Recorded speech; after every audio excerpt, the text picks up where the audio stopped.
नमस्कार, मैं हूं अमित कुमार और आप देख रहे हैं न्यूज़ पिकल। आज हम लोग बात करेंगे दिल्ली की राजनीति की। आज दिल्ली में मुख्यमंत्री और सारे के सारे मंत्रिमंडल का शपथ ग्रहण हो गया। तो हम लोग बात करेंगे इस वीडियो में कि आखिर क्या ऐसा कारण रहा कि इन लोगों का जो है बीजेपी का शीर्ष नेतृत्व इन लोगों का चुनाव किया, इन पर भरोसा जताया। हम लोग इस वीडियो में ये भी बात करेंगे कि जो शपथ ग्रहण समारोह हुआ रामलीला मैदान में हुआ, तो रामलीला मैदान का क्या इतिहास है, बीजेपी क्या संदेश देना चाहती है। हम लोग इस वीडियो में ये भी बात करेंगे कि आज बीजेपी के जितने साथी हैं, जो एनडीए हम लोग जिसको बोलते हैं, सारे साथी यहाँ मौजूद थे। उनको बुलाने का क्या मकसद था, इससे क्या संदेश जा रहा है, आप वीडियो में अंत तक जरूर बने रहिएगा। अब जब दिल्ली में रेखा गुप्ता दिल्ली में मुख्यमंत्री के तौर पर शपथ ले ली हैं, तो अब चर्चा का बाजार गर्म है कि आखिर बीजेपी ने अपने मुख्यमंत्री के चुनाव जो प्रत्याशी मुख्यमंत्री के रूप में रेखा गुप्ता का चुनाव क्यों किया। जबकि जब से भारतीय जनता पार्टी 8 फरवरी को जब चुनावी नतीजा आया था, तब से ही लगातार चर्चा में कई नाम तैर रहे थे। लगभग 1 दर्जन नामों पर लोग अपने अपने लॉजिक के हिसाब से, जितने भी राजनीतिक विशेषज्ञ हैं, वो अनुमान लगा रहे थे कि ये लोग दिल्ली के मुख्यमंत्री हो सकते हैं। अब ये कयासों का बाजार गर्म था वो अब बंद हो चुका है। अब जो भी नाम है सामने आ चुका है। हम लोग को मालूम है कि रेखा गुप्ता दिल्ली में मुख्यमंत्री बनाई गई हैं। उन्होंने शपथ लिया है मुख्यमंत्री के तौर पर, और उनके टीम में 6 लोग होंगे। उन 6 लोगों में ऐसा कोई नाम नहीं है जो कोई चौंका रहा हो, लेकिन प्रवेश वर्मा, जिनका नाम मुख्यमंत्री के तौर पर भी चल रहा था, वो मंत्री के रूप में शामिल किए गए हैं। आशीष सूद, वो भी मंत्री के रूप में शामिल किए गए हैं। और इसके अलावा डॉक्टर पंकज सिंह हैं, मंत्री होंगे। कपिल मिश्रा मंत्री के रूप में शामिल किए गए हैं। ये रविंद्र भी मंत्री के रूप में शामिल किए गए हैं, और मनिंदरजीत सिंह सिरसा भी मंत्री के रूप में शामिल किए गए हैं। आखिर जो बीजेपी इन नामों का चयन की, इससे क्या मैसेज जा रहा है। अगर आप ध्यान देंगे तो पिछले कुछ वर्षों में जो भी अलग अलग राज्यों में बीजेपी चुनाव जीती है, उसके बाद जो वहाँ उसका टीम बना है, कुछ इसी पैटर्न को लगातार नरेंद्र मोदी और बीजेपी का थिंक टैंक फॉलो कर रहा है। सबसे पहला कि जो मुख्यमंत्री चुने जा रहे हैं, उनका अगर एवरेज एज देखिएगा तो सब 50 के आसपास है, 50-60 के बीच में है। अभी भी जो जितने मुख्यमंत्री बने हैं उनमें रेखा गुप्ता सबसे कम उम्र की हैं, मात्र 50 वर्षीय रेखा गुप्ता हैं। इसके बाद जो गोवा के मुख्यमंत्री हैं वो 51 साल के हैं, प्रमोद सावंत। यूपी के मुख्यमंत्री आदित्यनाथ मात्र 52 साल के हैं। ऐसी अगर आप बात करेंगे मांझी, जो उड़ीसा के मुख्यमंत्री बने हैं, मोहन चरण मांझी, वो 53 साल के हैं। छत्तीसगढ़ के मुख्यमंत्री विष्णुदेव साय 61 ईयर्स के हैं। सब में सबसे ज़्यादा उम्र जो है मोहन देव साय की है, वो भी मात्र 61 वर्ष है। राजनीति में इस उम्र को एकदम लोग बोलते हैं कि एकदम शुरुआती एज जिसको बोला जाता है, वो माना जाता है। इसके अलावा मध्य प्रदेश में मोहन यादव, चाहे फडणवीस को लें, सब अपने 50s में हैं। इवन हरियाणा के जो चीफ मिनिस्टर सैनी साहब हैं, वो भी 50s में हैं। तो एक तो है कि बीजेपी का जो थिंक टैंक है, भविष्य की राजनीति को देखकर नए लोगों को मौका दे रहा है, और जो एनर्जेटिक हैं और जो पार्टी का जो किया चुनावी वादा है, और जो पार्टी का जो भी इनका वैचारिक जो लड़ाई है, उस लड़ाई को आगे बढ़ाए और जो चुनावी वादा को पूरा कर सके। तो ऐसा ही दिल्ली में हुआ। रेखा गुप्ता पर पार्टी ने भरोसा जताया और रेखा गुप्ता दिल्ली की नई मुख्यमंत्री बन गई हैं। अब आप मंत्रिमंडल में देखेंगे तो 2 पूर्वांचली चेहरों को जगह दिया गया है। इसमें अगर बात करेंगे कपिल मिश्रा की, तो कपिल मिश्रा भारतीय जनता पार्टी और संघ के हिंदुत्व के एजेंडे में फिट बैठते हैं, और पिछले कई वर्षों से अगर आप देखेंगे तो हिंदुत्व के एजेंडे पर ही उनका कोई भी आप भाषण सुनेंगे, कोई ट्वीट देखेंगे, सोशल मीडिया पर उनका प्रेजेंस देखेंगे, लोगों के बीच में देखेंगे, तो वो कट्टर हिंदुत्व समर्थक के तौर पर जाने जाते हैं। उन्होंने अपनी पहचान कट्टर हिंदुत्व के समर्थक के तौर पर बनाया है। और आप ये भी ध्यान देंगे कि अरविंद केजरीवाल के मंत्रिमंडल से सबसे पहले बाहर निकलने वालों में पिछला चुनाव भी वो भारतीय जनता पार्टी के टिकट से लड़े थे, हालांकि उनको चुनावी सफलता नहीं मिली थी, और वो दोबारा मंत्रिमंडल में शामिल किए गए हैं। भारतीय जनता पार्टी तो 27 वर्षों के बाद उनकी सरकार आई है दिल्ली में, लेकिन वो आम आदमी पार्टी में भी मंत्री के रूप में अपना एक कार्यकाल, तो 2-1 महीने पहले उन्होंने इस्तीफा दिया था चुनाव से पहले, तो एक कार्यकाल लगभग पूरा वर्ष उन्होंने पूरा किया था दिल्ली में। तो उनका राजनीतिक अनुभव भी है, मंत्री के तौर पर उनका अनुभव भी है। डॉक्टर पंकज सिंह जो हैं वो बिल्कुल, वो भी फर्स्ट टाइम विधायक हैं और पूर्वांचली चेहरा के रूप में उनको देखा जा रहा है, और पढ़े लिखे हैं और बिहार के बक्सर के रहने वाले हैं। हालांकि उनके पिता भी एमसीडी में कमिश्नर रह चुके हैं। तो काउंसलर, वो डॉक्टर पंकज भी पहले काउंसलर थे, मुख्यमंत्री खुद भी काउंसलर रह चुकी हैं 2 टर्म। तो अगर आप पूरे टीम पर नज़र डालेंगे तो इसमें कोशिश किया गया है कि एकदम यंग के साथ साथ भविष्य में जो बीजेपी के चुनावी वादों को पूरा कर सके, पूरे एनर्जी के साथ काम कर सके, चुनाव नरेंद्र मोदी के द्वारा किया गया जो भी चुनावी वादा है उसको पूरा कर ले, ऐसे लोगों को मंत्रिमंडल में जगह मिला है।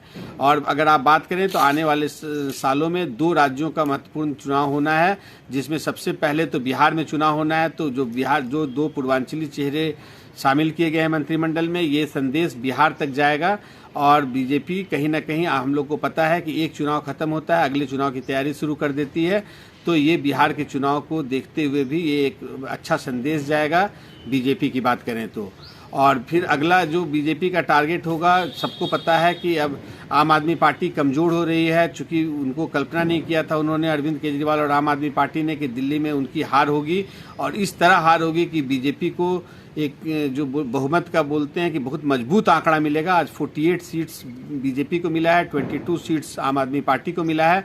और अरविंद केजरीवाल खुद भी अपना चुनाव हार गए हैं और उनको प्रवेश वर्मा ने हराया है और उनको भी मंत्रिमंडल में जगह दिया गया है। हालांकि पहले बात हो रही थी कि उनको मुख्यमंत्री भी बनाया जा सकता है, लेकिन बीजेपी के दूर की राजनीति में बीजेपी थिंक टैंक जो है वो अपने ढंग से सोचता है।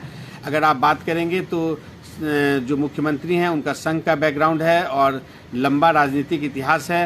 हालांकि विधायक पहली बार बनी, दूसू में वो प्रेसिडेंट रह चुकी हैं, सेक्रेटरी रह चुकी हैं और पार्टी के ऑर्गेनाइजेशन में हर तरह के पदों पर कार्यकारिणी की सदस्य भी वो रही हैं, वो महिला मोर्चा में भी रही हैं। तो एक लंबा अनुभव है। तो पार्टी का जो मैं बार बार बोल रहा हूँ कि एक लॉन्ग टर्म प्लान और लॉन्ग टर्म विजन होता है, उसको देखते हुए ये अपने लोगों के चुनाव करते हैं। तो अब मैं जो बोल रहा था कि पंजाब में चुनाव होना है, तो पंजाब में चुनाव की दृष्टि से 2 चेहरा की बात करेंगे। एक सिख चेहरा के तौर पर मनिंदरजीत सिंह सिरसा हैं, जो आपको ध्यान होगा कि प्रधानमंत्री जब भी किसी गुरुद्वारा में जाते हैं तो उसका जो पूरा प्रोग्राम बनाना, शेड्यूलिंग करना, ये व्यवस्था करना, ये मनिंदरजीत सिंह सिरसा ही ये जिम्मेवारी लेते हैं।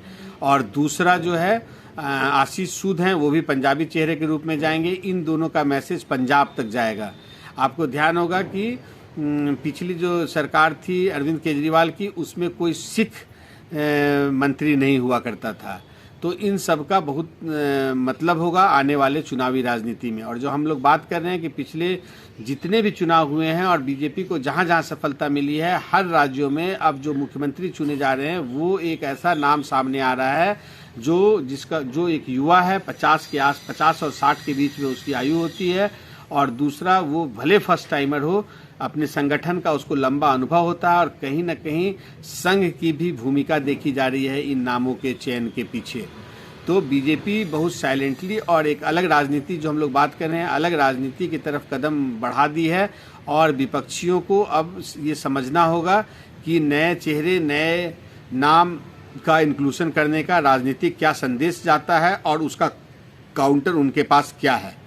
दूसरा, चूंकि आज जो शपथ ग्रहण समारोह हुआ ये रामलीला मैदान में हुआ, तो रामलीला मैदान का अपना एक इतिहास है। अगर हम लोग बात करें तो सबसे पहले प्रधानमंत्री के तौर पर जवाहरलाल नेहरू ने स्टेट गेस्ट के रूप में जब क्वीन एलिजाबेथ II आई थी तो उनका स्वागत इसी रामलीला मैदान में उन्होंने किया था। तो रामलीला मैदान ऐतिहासिक रूप से काफ़ी महत्वपूर्ण है। उसके बाद 1963 में जब हम लोग चाइना वार, जब इंडिया हार गया था, तो उसके बाद तब के प्रधानमंत्री जवाहरलाल नेहरू के साथ जो हम लोग की राष्ट्रीय शान लता मंगेशकर जो हैं वहीं पर ए मेरे वतन के लोगों गाना गाई थी, और जो आज भी याद किया जाता है कि पूरे भारतीयों का मोरल अप हो और जिसने हर भारतीयों के आंखों में आंसू ला दिया था।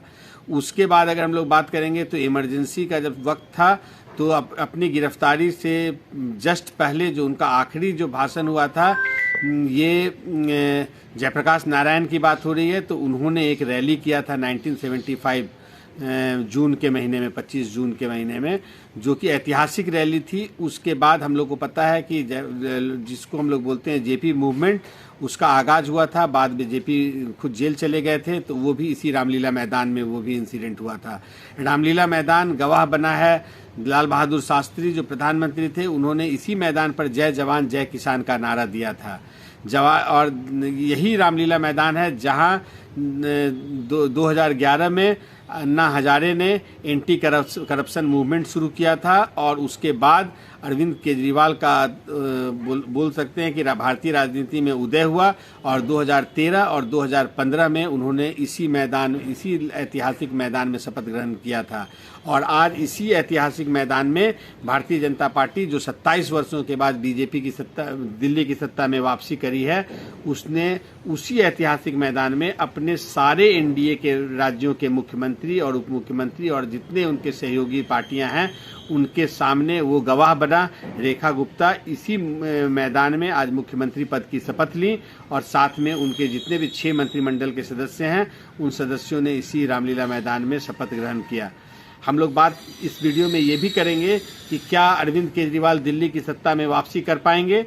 तो ऐसा लगता है कि अगर बीजेपी कोई बहुत बड़ी गलती नहीं करती है, और जो उसने चुनावी वादा किया है, जिसकी शुरुआत यमुना सफाई के अभियान से कम नज़र आने लगा है, और आज जो मंत्रिमंडल बना उसको देखकर भी लगता है कि जिस हिसाब से नरेंद्र मोदी के मार्गदर्शन में ये मंत्रिमंडल जो यंग युवा है, अब पार्टी में कोई गुटबाजी नहीं होगी। जब नया चेहरों को आप जब सामने लाते हैं, तो जो वेटरन की जो राजनीति होती है और उनकी जो गुटबाजी होती है, उस पर कहीं ना कहीं लगाम लगता है। नरेंद्र मोदी और बीजेपी के थिंक टैंक को पता है कि दिल्ली में कई आंतरिक कारण भी एक वजह रहा है कि भारतीय जनता पार्टी दिल्ली की सत्ता में उसको वापसी करने में इतना वक्त लगा। अगर आप पुरानी बात करें तो मदन लाल खुराना के टीम के जितने लोग थे, चाहे डॉक्टर हर्षवर्धन हो, जगदीश मुखी हो, अब सब रिटायर्ड हो चुके हैं। अब चाहे पुराने विजय गोयल हों, इस तरह का जो जनरेशन है, वो सारा जनरेशन दिल्ली का ख़त्म हो गया, जहाँ कहीं ना कहीं बहुत गुटबाजी चरम पर था। और अब ये एक नया लेग, इसको हम लोग बोलेंगे, नया चेहरा, नया जान, नया ऊर्जा के साथ भारतीय जनता पार्टी 27 वर्षों के बाद दिल्ली में अपना शासन शुरू करने वाली है, और जनता से की गई वादों को उसको पूरा करना है। और आने वाले हर बीतते दिनों के साथ लोगों की भी नज़र होगी इस सरकार पर, और नरेंद्र मोदी के लिए भी एक मौका है, जो कि देश के सबसे छोटे राज्य और जो देश की राजधानी भी है, उसको एक मॉडल स्टेट के रूप में डेवलप करें। और कहीं ना कहीं उनका जो एक सपना है भारत को विकसित राष्ट्र बनाने का, उसके विकसित राष्ट्र बनने के क्रम में एक बहुत बड़ा कदम माना जाएगा। इसके अलावा हम लोग ये भी बात करेंगे कि आज का जो मंत्रिमंडल और मुख्यमंत्री का चुनाव था, इसमें आरएसएस का बहुत बड़ा रोल रहा है। हालांकि आरएसएस डायरेक्ट कोई डिक्टेट नहीं करती है, लेकिन सलाह जरूर देती है, या किसी नाम पर सहमति और असहमति उनका एक अपना स्टाइल है, उस स्टाइल से जरूर देती है। तो इसमें भी कहीं ना कहीं आरएसएस का स्टाम्पिंग भी नज़र आ रहा है कि आरएसएस और बीजेपी का कोऑर्डिनेशन जो है पिछले कुछ चुनावों की अगर बात करें तो ये लगातार बढ़ रहा है, और आरएसएस का बहुत बड़ा रोल हो रहा है बीजेपी को चुनाव दर चुनाव जितवाने में, और जो कठिन से कठिन राज्य और कठिन से कठिन चुनाव जिसको बोलते हैं, उसमें नैया पार कराने के लिए। तो उम्मीद करता हूं कि ये वीडियो आपको पसंद आया होगा, और हम लोग लगातार नज़र बनाए रखेंगे। अभी पोर्टफोलियो का बंटवारा नहीं हुआ है, जैसे ही पोर्टफोलियो का बंटवारा होगा उसके बाद भी फिर मैं उसके भी पीछे की क्या स्ट्रेंथ है उस मंत्री का और किस अनुरूप उनको दिया गया, इस पर भी चर्चा करेंगे। उम्मीद है कि आपको ये वीडियो पसंद। अच्छा, एक चीज़ और मैं बोलना चाहता हूँ, इसमें ऐड करना चाहता हूँ कि आज जो एनडीए के सारे पार्टनर्स को इनवाइट किया गया, इसका भी एक मैसेजिंग है। जहाँ इंडिया ब्लॉक जो लोकसभा के समय में तैयार किया गया था, इस विधानसभा में देखा गया कि इंडिया ब्लॉक के 2 पार्टनर अलग अलग चुनाव लड़े, एक दूसरे को चुनावी दंगल में खड़ी खोटी सुनाते हुए दिखे। और वहीं एनडीए जो है आज अपने सारे दलों को इस मंच पर उन्होंने निमंत्रण दिया, सारे दल आए भी इसमें, जो कि विश्व की सबसे बड़ी पार्टी और सबसे अब तो लोकप्रिय पार्टी, जिसकी सबसे ज़्यादा राज्यों में सरकार है, वैसी पार्टी अपने उन छोटे दलों को भी मंच पर स्थान दिया जिनके एक भी विधायक नहीं है। ये एक मैसेज जाता है। जो आज उस मंच पर झारखंड के आजसू पार्टी के सुदेश महतो भी देखे गए। आपको ध्यान होगा कि झारखंड चुनाव में सुदेश महतो के साथ भारतीय जनता पार्टी का गठबंधन था और सुदेश महतो के मात्र एक विधायक चुनकर आए हैं। मात्र 200-250 वोट से उनको जीत मिली थी, सफलता मिली थी। लेकिन सुदेश महतो को आज ये एक मैसेज है इंडिया अलायंस के लिए कि इनका छोटा से छोटा पार्टनर, चाहे उपेंद्र कुशवाहा हो, चाहे सुदेश महतो हो, या फिर तेलंगाना से जितने लोग हों, हर एनडीए के जितने घटक दल हैं, सबका रिप्रेजेंटेशन आज उस मंच पर देखने को मिला। तो कहीं ना कहीं अगर इंडिया अलायंस चाहता है कि एनडीए का काउंटर करे, तो उनको अपना यूनिटी बनाने के लिए फिर से कहीं ना कहीं जल्दीबाजी करनी होगी, नहीं तो बहुत देर हो जाएगी और नरेंद्र मोदी और भारतीय जनता पार्टी को शासन लेना तो अलग बात है, आप काउंटर भी नहीं कर पाएंगे। उम्मीद करता हूं कि आपको ये वीडियो बहुत अच्छा लगा होगा। आप ज़्यादा से ज़्यादा कमेंट्स बॉक्स में दें और वीडियो को जरूर लाइक करें और चैनल को सब्सक्राइब करें। फिर अगले वीडियो में जल्द मुलाकात होगी। नमस्कार।